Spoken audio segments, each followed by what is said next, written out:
Another example of this repristinization, where I'm labouring a point here, is these drawings from Liszicki, who's the man standing here.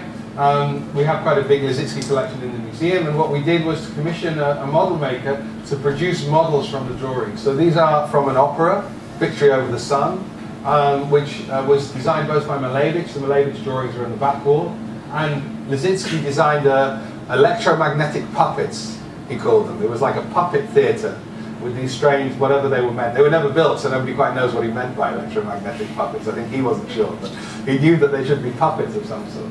And we produced then this, which would be one of the stage sets for it, with these puppets not being animated, but nevertheless sort of hanging there and giving you a different idea than the drawings of what the theatrical experience of this work might have been like. It's a bit like a Punch and Judy show or something like that. It becomes something much more childish, much less serious, much more playful through this move from 2 dimensions to 3 dimensions. And also we reconstructed something which never existed. So this is a copy without an original. This is a proposal in Germany in 1931 by Moholy-Nagy to make a room of the contemporary. It's quite a famous proposal. And it was a room that would have been, sorry for the quality of the image here, but it's a room that would have been a room for showing at the end of this long cycle in the Hanover Museum, which would have begun with prehistory. It would have been a room that showed what was happening now. And it was called the Room of the Contemporary, as before contemporary art, of course. This was when contemporary meant just with the time. And this room here was never built, because the director who commissioned it was chased away by the Nazis in 1933, and the room was never built. So, with a lot of painstaking work, and together with a designer and an art historian, we reconstructed it. And you have now, in a sense, this alternative model of the white cube, yeah? Trying to think about the white cube not as the only destination of art, but as one of many possible ones, as it was being developed. There's much writing about that, but there's less experience of these kind of spaces, which we can see. We've put in contemporary images from the time, from the 1930s, but eventually we hope to commission artists from today to work in this space, much as they would work in a white cube space in a museum.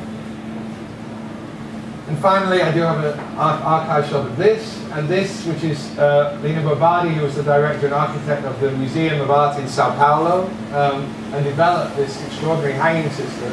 And together with an artist, we reproduced it, using our own collection, and a narrative that exists on the back here. So this is the collection. Much smaller, of course, because we have much smaller room, but nevertheless an attempt again to propose something which is not the white cube, and to repristinate, knowing that it's not a reconstruction, showing the image here, which is, I think, much more impressive, but nevertheless giving people an idea of what it is to be able to walk behind a painting and become the legs of a painting. Because what's very beautiful about this is suddenly, like this image here becomes a kind of head if you stand behind it, and you have your arms and your legs behind it. And so suddenly these paintings that don't have representational quality suddenly take on a strange representational quality because of the presentation. Then 2 more projects and then I'm finished. Is that okay, Lasse? So I wanted to talk about 2 more projects in a little bit more detail, because I think they maybe exhibit more of it's just nicer to talk about them, that's why. Nothing else. This project is a project that we worked together with Superflex on, which was to do with the minimalist collection that we have. And this is, I have just 2 slides here. This is Carl Andre, this is Alan Charlton, and it's Andy Warhol, I should remember that. These works are part of the collection, and they made a relatively straightforward presentation. This is maybe a little bit experimental in a sense, because it has all the videos that we have of Bruce Nauman, and they're all on, so there's sort of cacophony of sound in this room, and it sort of fills the Donald Judd empty box somehow. But the emptiness of the box is filled by the sound of the Nauman. But nevertheless, it was relatively traditional. Here you have Sol LeWitt on the background, and Stanley Brown. So they played a lot with it. They put the Yves Klein quite high up. They played with certain elements of the exhibition. But this was basically the pristineness of this exhibition, the traditionalism in a sense of this exhibition was deliberate, because in the biggest room, in the middle, we didn't have a presentation. But if you keep an eye on this work at the back, you'll see what happens. in the biggest room in the middle, we had a workshop, a metal workshop.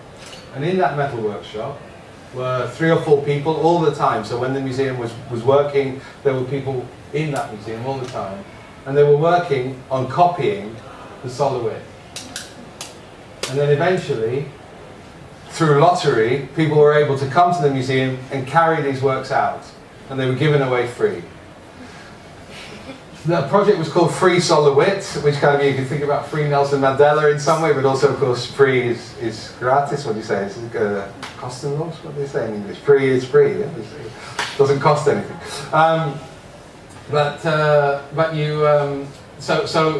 And they were given away free by lottery. So if you filled in a form, then it went into a hat in a way, and then the name was drawn out, and you had to come within a week and pick it up, otherwise somebody else would be drawn.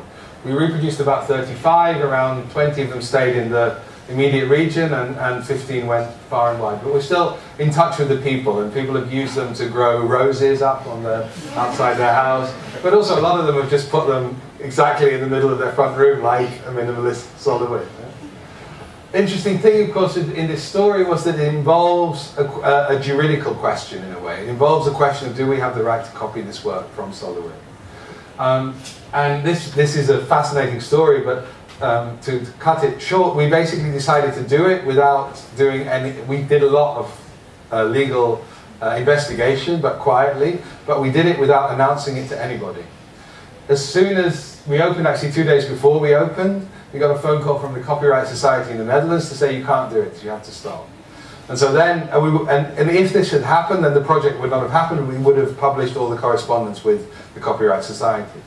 But we then said, okay, now we have to take action, so we got in contact eventually with the Solowit estate, and eventually with the widow. And we talked about Solowit's intentions for conceptual art. His statement that the art is a machine which doesn't have to be produced, that it's an idea, that the object is not important, it's the idea that's important. That in Lawrence Wiener's case, for instance, anybody can produce the artwork, it doesn't have to be the artist, it can be, but it doesn't have to be. Solowit was, and this is why of course he was chosen, was the person who was in a way the most articulate about the revolutionary capacity of conceptualism to not be a market-driven phenomenon, which of course it's become. Yeah? Exactly this work which you see here is worth, is worth a few $100,000 and is an original and is associated with a certificate. These ones are worth absolutely nothing, except the metal that you invented, or maybe somebody wants them now, maybe they have a value. So the widow eventually, I mean, very beautifully and fascinatingly said, yes, this seems perfectly fine. I mean, this is what Sol would have wanted. How she knows, I don't know, but she said that was how, sorry, I've gone one too far. That's the last project. So it's fine, but put the name Superflex on, you have a little label and stick the name Superflex on the work. So then we said, oh, thank you very much, it's great, we can go ahead, but we don't want to put the label on. And she said, oh, well, why not? I said, well, the original that we have has no label on it. It only has its authenticity through a certificate, which is a photograph of the work signed by Solowit. That's the only evidence that this work is real, except for the idea and the belief in the art market that this work is real, which is basically the proof of it, that there's a provenance and there's a history of it being displayed. So we went back to her and she said, yeah, you're right, of course he never signed his work, so there's no reason to sign this as long as you issue a certificate, which we had planned to do, saying this is not a work by Solowit, this is an artwork by Superflex called Free Solowit. And so, because of her intervention, and only because of her intervention, we were able to do this whole project, which I think was rather wonderful, and an evidence that there's still in that generation the kind of revolutionary spirit, if you like, of distribution, which isn't visible, certainly in the people that are protecting those rights now. And of course, the worry is, I mean, we've established a precedence now. This means that it can be used by other institutions. And I hope, in a way, it is picked up by other institutions. We don't want to do it again, that would be stupid. But other institutions could pick it up. I think it would be interesting to do it. But, of course, the danger is that once that generation is gone, and that's coming up to the point where that generation will no longer be with us, then at that point the rights owners, the estates and the copyright, picture right owners swarm in, like we do over Picasso, for instance.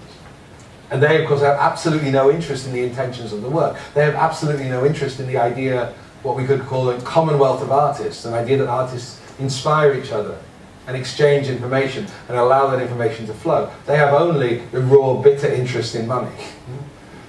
And of course that means that this kind of work will disappear in the sense that it will become an object which will be prized and conserved and no longer a conceptual artwork. So in that sense, conceptualism actually has a sell-by date. It will stop. At a certain point it will no longer be conceptualism, it'll just be art like any other art. And that's because of the enforcement of copyright and intellectual property. And I think what's interesting, one of the challenges, is to think how we can also as institutions cope with intellectual property.